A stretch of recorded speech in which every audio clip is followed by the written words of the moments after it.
Well, let's get some more analysis on the main developments today. We can speak to Daniel Speckhard, who is a former NATO Assistant Secretary General for Political Affairs and former US Ambassador to Belarus and to Greece. Thank you so much for speaking to us.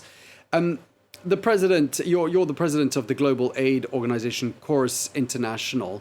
I'd just like to start by talking about the fact that it's only Tuesday, and so far this week we've had the UN, the G7 and NATO working full throttle on the situation in Ukraine. What are they managing to achieve, do you think?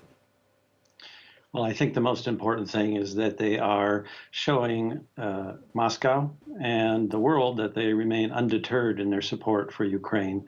I think there is a waiting game being played here by Moscow, hoping that as winter starts to set in, as the global prices start to rise, as energy prices start to bite, that the people in Western countries will get tired of this war and will start putting pressure on their politicians.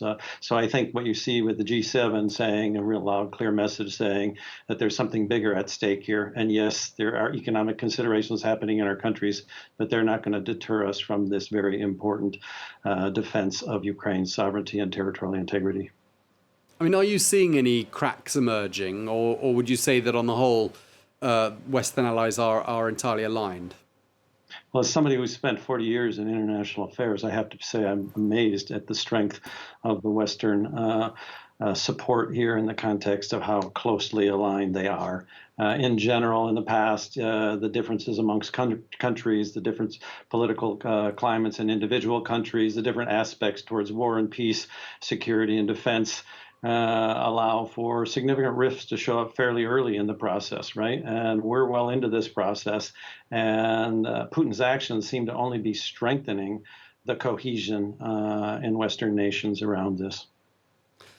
Just turning our eye to the situation on the ground in Ukraine. Of course, things haven't been going the way President Putin would have liked these last 3 or 4 weeks. How are the Ukrainians going to manage to stay ahead during the weeks and months ahead? What have they got to do?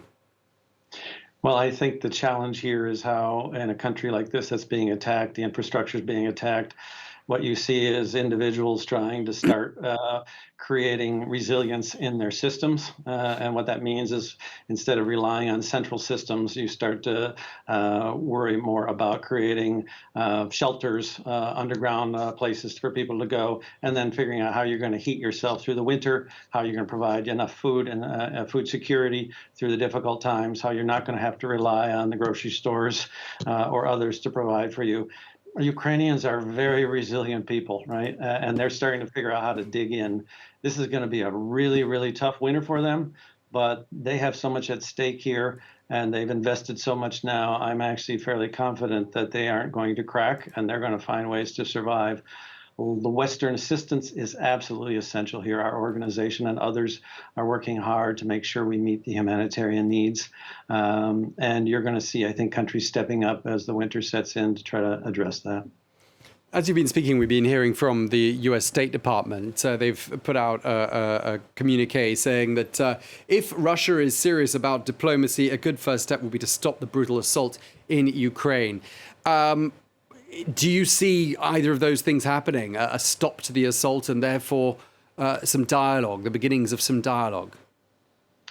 I don't at this point in time, right? It seems to be escalating. I think the challenge here is that each side has kind of set themselves in. And for Moscow at this point in time, they need to be very careful from their perspective of not looking like they're weak. This is a strategic move by Putin, and now he's being pressed as he's looking on his back foot as the Ukrainian offensive has pushed him back. So he will probably not relent until he gains back some of the momentum on the Russian side. And that doesn't look like it's obvious right now as he's starting to run short of ammunition and weapons and soldiers. And that's probably why you also saw these comments by our Belarusian president recently as he's looking to friends and allies to help support him. Yeah, I wanted to just ask you lastly about Belarus, since you've served there as the US ambassador. I mean, the saber rattling by the Belarusian president, I mean, is he and his 60,000 strong army likely to change anything with regards to this conflict? Well, I actually think it probably can make some difference in there with 60,000 additional troops additional aircraft, additional artillery, and so forth, and an additional potential front.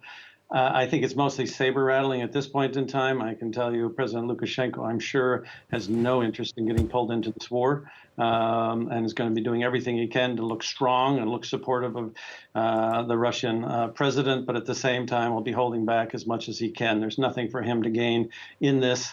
At the same time, he's going to be getting squeezed harder and harder as the number of troops dwindle on the Russian side, and then the number of equipment available is limited. And so I suspect at some point in time, he's going to be really pressed hard to engage, or at least provide his strength of his military in support of the Russians. Okay, former US Ambassador Daniel Speckhard, thank you very much indeed for taking the time to speak to us here at France 24.